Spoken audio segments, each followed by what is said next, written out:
Recording in progress.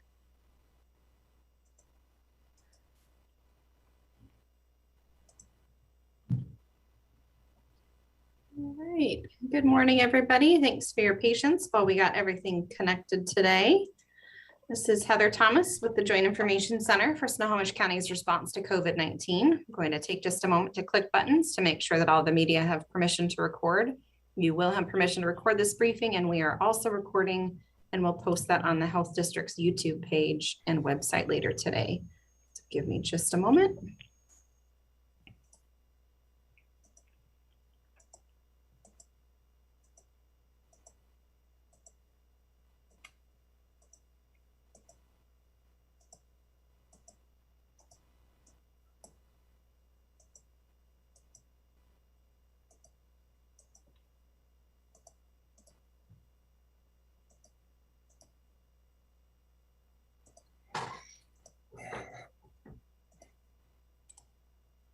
Okay, I think I've given everybody permission to record. If you run into any issues, please send a chat to the Joint Information Center and we will get that fixed.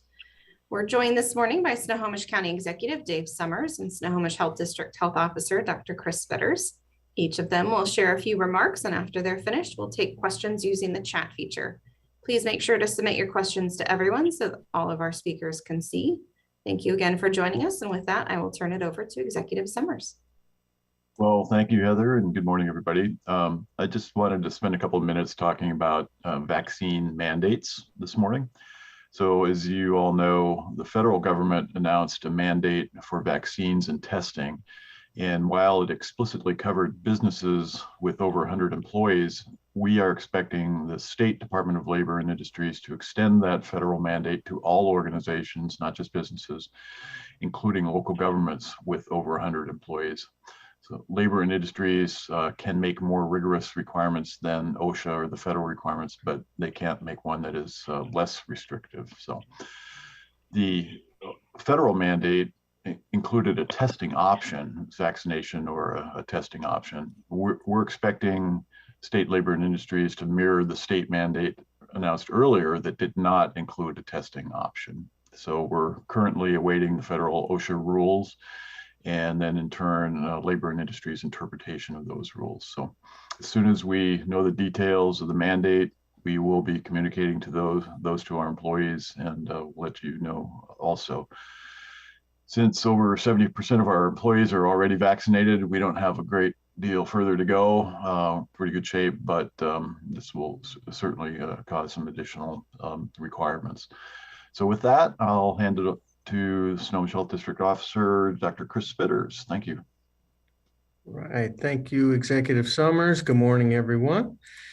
So let's do our usual weekly update on the COVID numbers. We're relieved to see our case count having decreased again slightly last week, down the number of cases reported in Snohomish County last week, Sunday through Monday, was 1,750.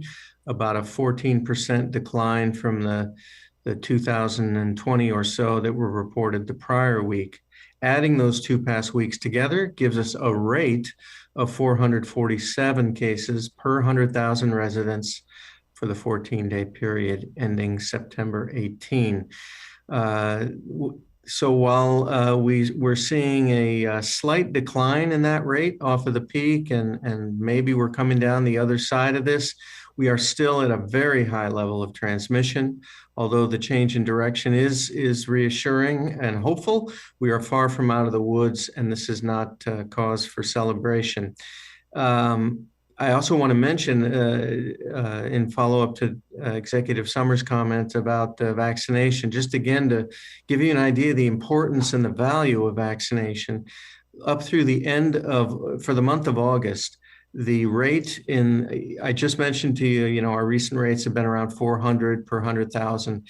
The rate in the unvaccinated in Snohomish County for the month of August was 800 per 100,000, and in the vaccinated was 200 per 100,000. So a 75% reduction in risk for the vaccinated individuals.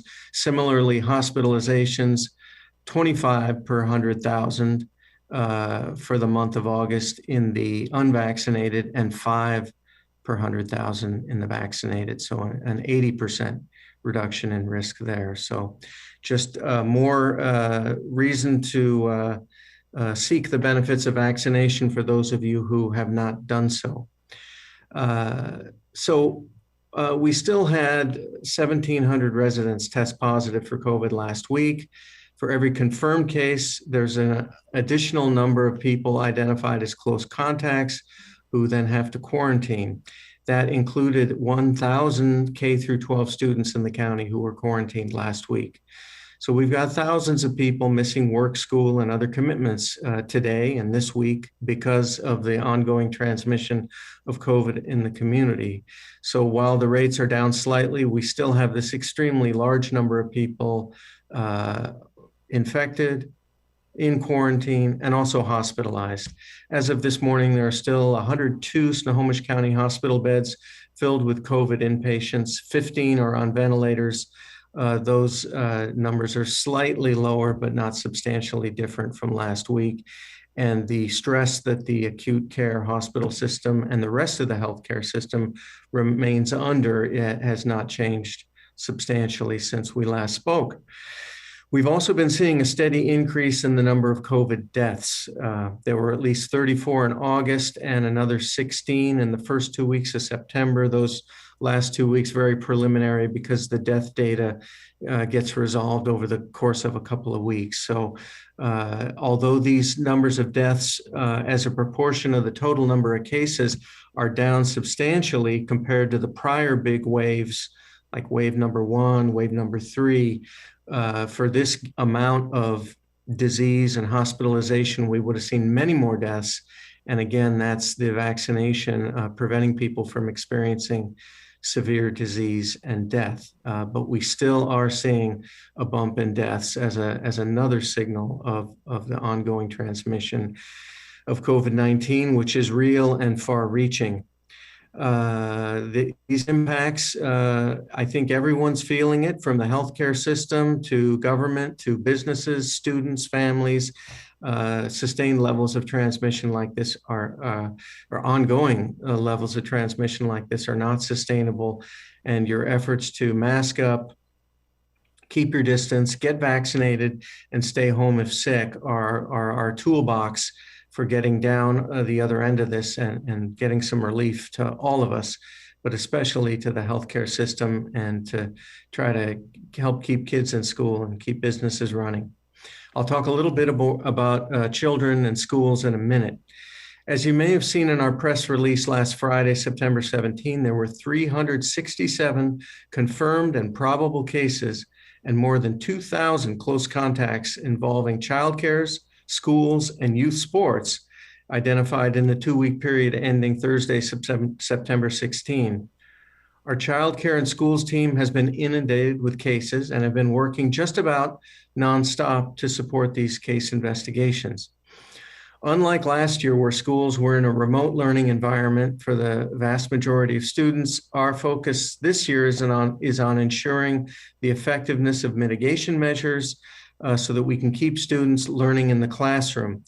And despite that large number, 2,000 students in quarantine, and all the efforts of the school staff and the health district staff that are involved in identifying and communicating with those students and their parents, and the impact on the students and the parents and the school system, the silver lining of that is that there are just under 200,000 K-12 students in Snohomish County.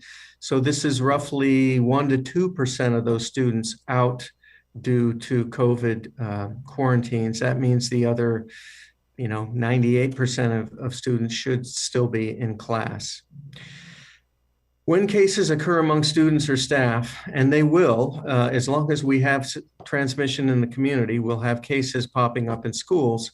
We work with the school to optimize the number of individuals being quarantined and try to prevent transmission in the school. From time to time, there may be a classroom or two in a school that may need to be temporarily closed if there's ongoing transmission not responsive to the mitigation measures. but those episodes won't necessarily call for any change in school-wide, district-wide, or county-wide operations. We need students, families, and teachers to continue working with us to get cases down and keep these impacts small. To help with that, the Health District has prepared a variety of resources and important reminders, including a back-to-school COVID-19 toolkit for students and families. These are all in alignment with updated recommendations released by the State Department of Health last week, and they're available online at our on our website at www.snohd.org/schools. And speaking of schools, you've likely heard the news yesterday that Pfizer announced that they had completed their phase 3 clinical trials in children and plan to submit their requests to FDA soon to expand their emergency use authorization to include 5 to 11-year-old children. This is encouraging news, and it's something many of us have been waiting for and looking forward to. However, there are still quite a few important steps ahead before parents can start thinking about getting their young children vaccinated. FDA needs to review the study data and determine whether to grant authorization for that use. Then CDC's Advisory Committee on Immunization Practices needs to review that data and make clinical recommendations for use. And finally, the Western States Scientific Safety Review Work Group then reviews it all, and state and local public health and the healthcare system have to implement the vaccine effort. So it's not time yet to call your child's healthcare provider and make an appointment, but just stay tuned while Pfizer takes the first step of submitting that application to FDA, and then we'll follow along and keep you all posted. The last reminder I have for today is around testing. Many of our healthcare partners are seeing an increased number of employers requiring their employees to come and get a negative test, before they can return to work after being positive and a confirmed case. However, this is completely unnecessary and a tremendous waste of scarce testing resources. Right now, due to the nationwide surge in COVID activity and supply chain issues for materials involved in the COVID testing, we encourage all exposed people and people with symptoms to seek testing promptly, but retesting of previously diagnosed cases for the purposes of return to work is not helpful, and it's not necessary. Again, the rules of the road are this: after testing positive for COVID, a negative COVID test is not necessary or required for people who have not been severely ill or who are not severely immunocompromised. They just need to stay out of action for 10 days after their positive test or 10 days after their onset of symptoms. And then they can return to work and other activities, be released from isolation. I mentioned people who had severe disease or who are severely immunosuppressed. Their waiting period to get out of isolation is 21 days.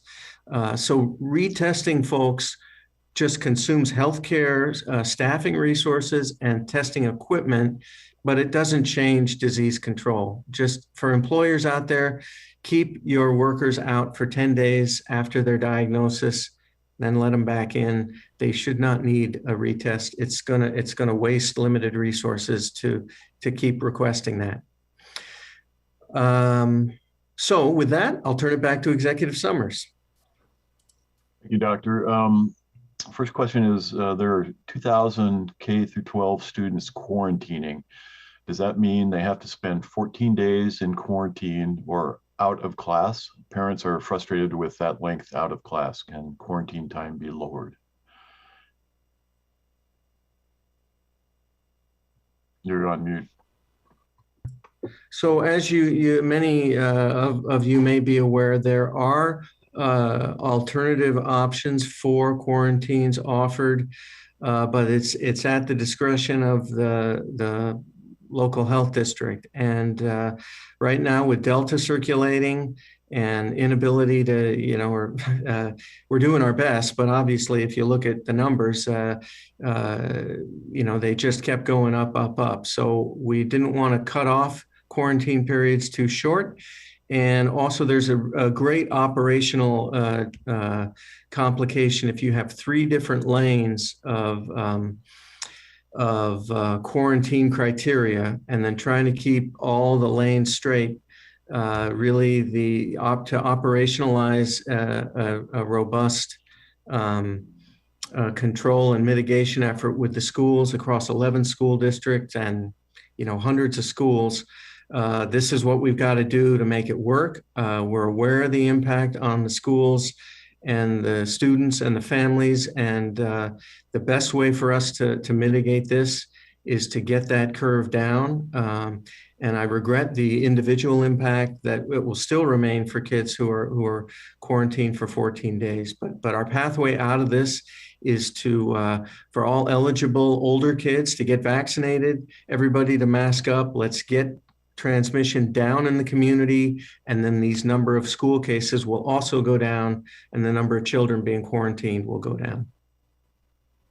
Okay, next question. How is the county doing in terms of those limited testing supplies and the supply chain, keeping them coming so we can maintain the current testing effort? How are we doing on that, Doctor? Well, I think we're able to submit all our tests to the state and get our results, and so that part's going well. I know some of our private healthcare system partners have had some trouble and had to try to redirect some of their specimens through other labs because they're maybe out of reagents, the chemicals for the machine that they have. But it's holding together. We're still doing 15 to 20,000 tests per week. But further stressing it with unnecessary employment-based testing for when the time to return to work can just be based on a matter of time, not a test, it is the point we're trying to make this morning. Okay. You aware of any childcare facilities closed due to COVID? I am not. It's possible there might have been one that I'm not aware of, but nothing large or major. And I think the answer is there are none. Okay, with a slight decline in cases, yet an increase in deaths, are death rates reducing hospital capacity simply because patients are dying? Oh.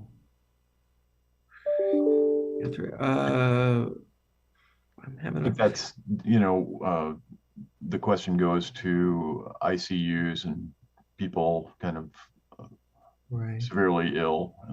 My understanding that's still a challenge for hospitals.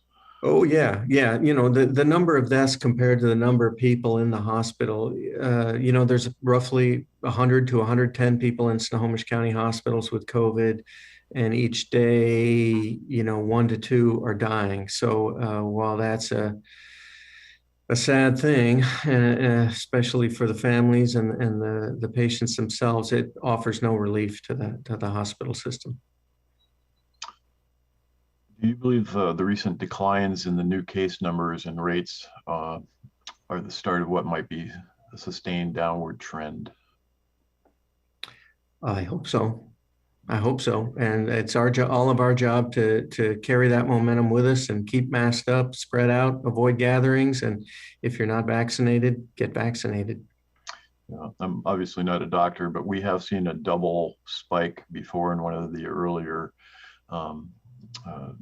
peaks that we sort of hit a peak, declined for a couple of weeks, and then went back up again. So I think now we're all just taking a wait and see, and we're hopeful, but I don't think we can count on anything at this point. Let's see. For months, we've heard the mantra: masks, social distancing, vaccines, yet we are not moving the needle very fast. How can the county take a more aggressive approach?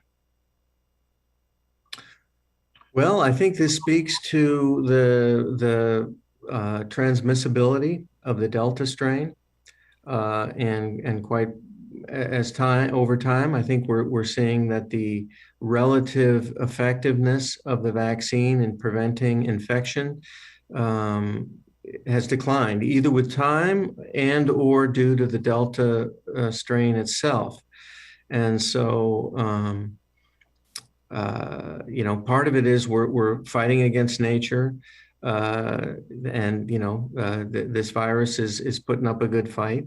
And then, we may need, time will tell, but as things roll forward, there may be additional groups for whom a booster is recommended, in addition to the groups that the FDA authorized extension of a booster dose to last week. That was folks over 65, healthcare workers, other people in high-risk occupations. I think we may see more expansion of that over time, and so that will help. But right now we're in a battle with this virus, and what we really need is everybody to mask up in public, everybody who's eligible for a vaccine to get vaccinated, and we will get through this. But I think we're all trying to do everything we can. Just a couple of thoughts for me. I think the ability of the Delta virus to infect people, even if they're vaccinated, a little bit of a surprise to me, and Doctor, you can comment on that, but I think that was not expected, although it's very, very clear that being vaccinated provides great protection for getting seriously ill or dying. So, but we still have a substantial number of the population that have not been vaccinated and are not wearing masks. And it's certainly enough of a population to allow the continued spread also and lead to the illness and deaths we've seen. So there's a couple things going on there, but those basic safety measures with masks and social distancing vaccines are still valid. They're still helpful.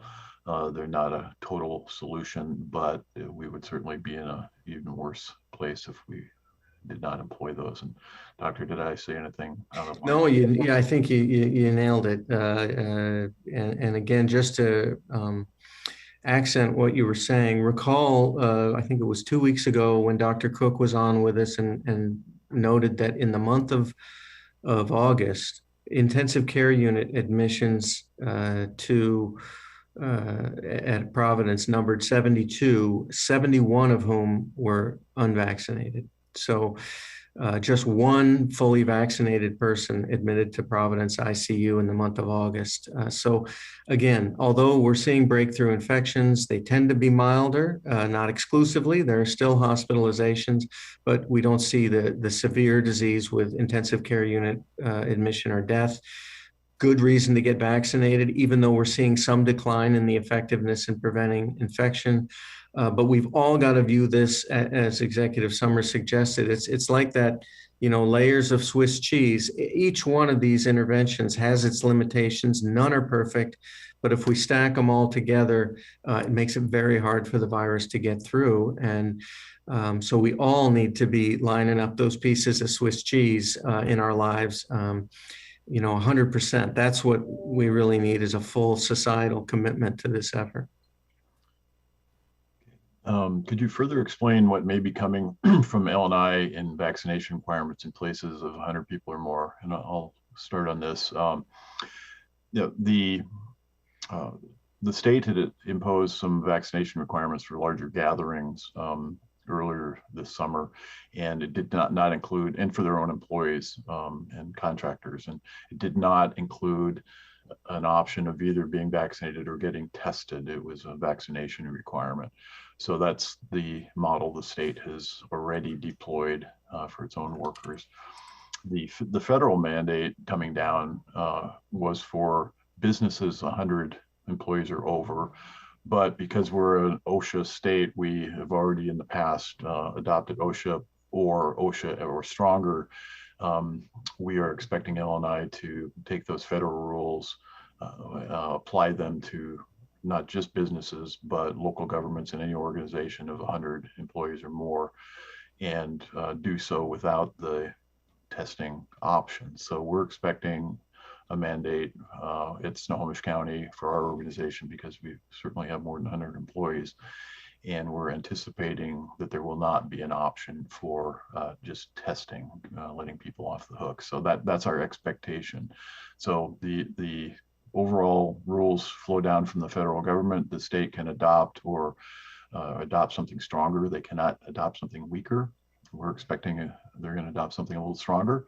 And so that very soon we will be under a vaccination mandate for our organization. I hope that explains it.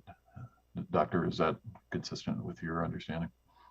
Yes, and I have nothing to add other than to say I think it's the last question we talk about what can we do to strengthen our response to this? Well, that's one of the things. So as the local health officer, I'm very supportive of anything we can do to raise vaccination coverage in the county. Yeah, just and one other thing, the federal mandate, we're still awaiting the rules to come out of OSHA. The general mandate proclamation has come out, but the detailed rules on how that'll be implemented has not come out. And then, also we have not seen detailed rules in response by the state to the federal mandate. So there's more information to come on that, but that's where we see it headed. Yeah. If I can add, I think, so I don't know the timeline on it either, but assuming that sequence plays out, which I have every reason to believe it will, that means all employers with 100 or more employees need to start thinking about how they're going to implement this. So that should be on everybody's checklist. All right, can you tell us the current percentages of the population who are fully vaccinated? Doctor, do we have percentages in the county? It's in the high 50s. I think like 58% of the total county population is vaccinated, and 70. I'll look it up in a moment, but I think it's like 72, 71, 72% of individuals over age 12. Let's see. You say 70% of the county employees are vaccinated. That still leaves a third not vaccinated. With the new state rules coming to mandate vaccines, how many staffers do you think we will still refuse and thus lose their jobs? So we are hearing from our departments and from other agencies, law enforcement, first responders. There's a significant number of people who are saying they will not get vaccinated and would rather lose their jobs. So we are expecting to see some of that resistance. We will work with everybody to give them access to vaccines. I don't have an estimate for you. I will say it's not zero. It's what I would call significant part of the workforce. So stay tuned on that. We're just going to have to see as we get closer and actually start implementing what we haven't, but we do expect to lose some people due to this. Let's see, what are your thoughts about the news from J&J about the effectiveness of 2 doses of their vaccine? Great news. Great news. So we just, as usual, now we just need to see that scientific information vetted by the FDA for I presume they'll pursue something to